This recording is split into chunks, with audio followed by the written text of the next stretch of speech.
जय हिंद साथियों, आपने देखा राज्यसभा चुनाव के अंदर जो 5 वोट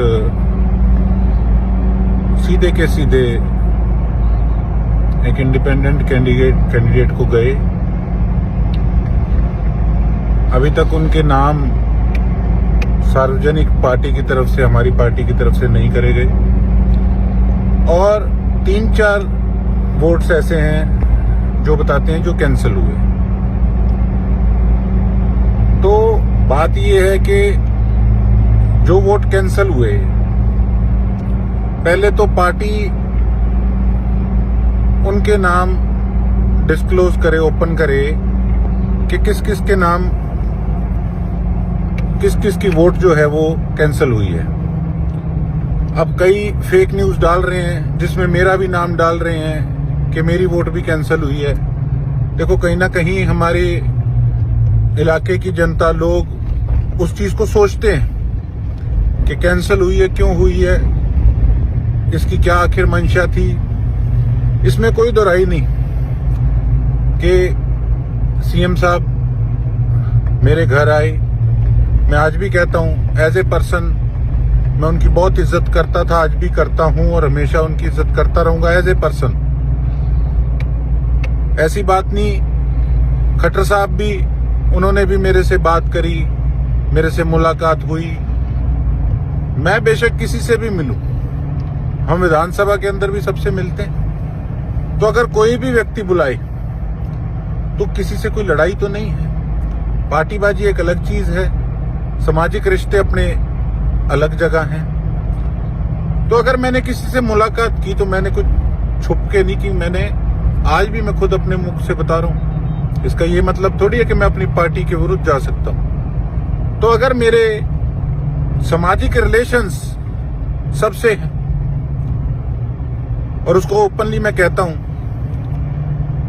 तो कहीं ना कहीं एक राजनीति ऐसा दलदल बन चुकी है कि शक की सुई उस पर घूम जाती है कि शायद इसने गड़बड़ ना की हो। और उसी की तरह मेरे जैसे 3-4 और नाम जो हैं वो फेक चल रहे हैं कि इन लोगों के वोट कैंसिल हुए। उनमें से एक नाम तो ऐसे है जिनके परिवार को 40 साल हो गए कांग्रेस की सेवा करते को। अगर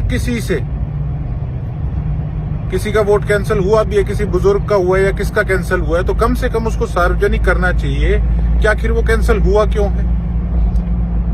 मेरा नाम आया तो क्या केवल इसलिए कि अगर मैं सैनी साहब से मेरे अच्छे संबंध हैं या खट्टर साहब की मैं रिस्पेक्ट करता हूं, क्या इसलिए?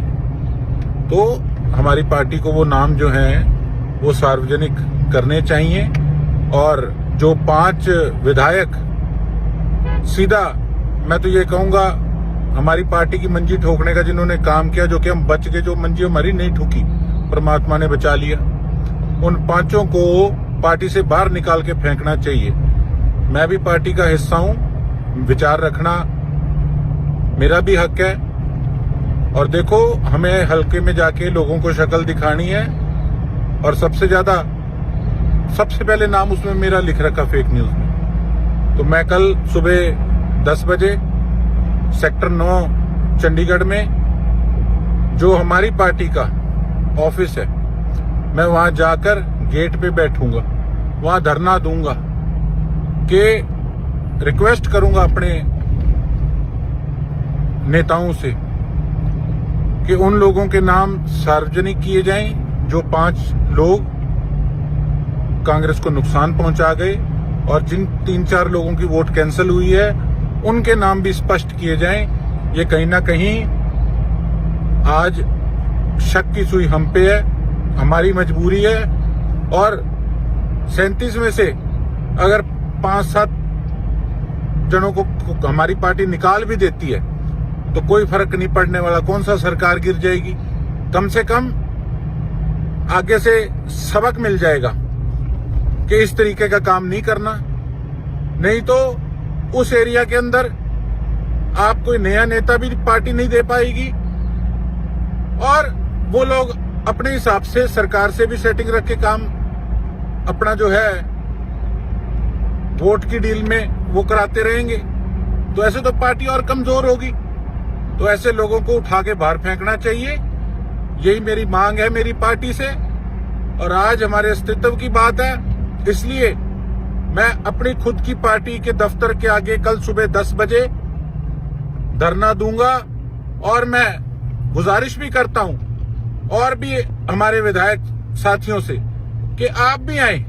कोई हम विरोध नहीं कर रहे, हम मांग कर रहे हैं अपनी पार्टी से।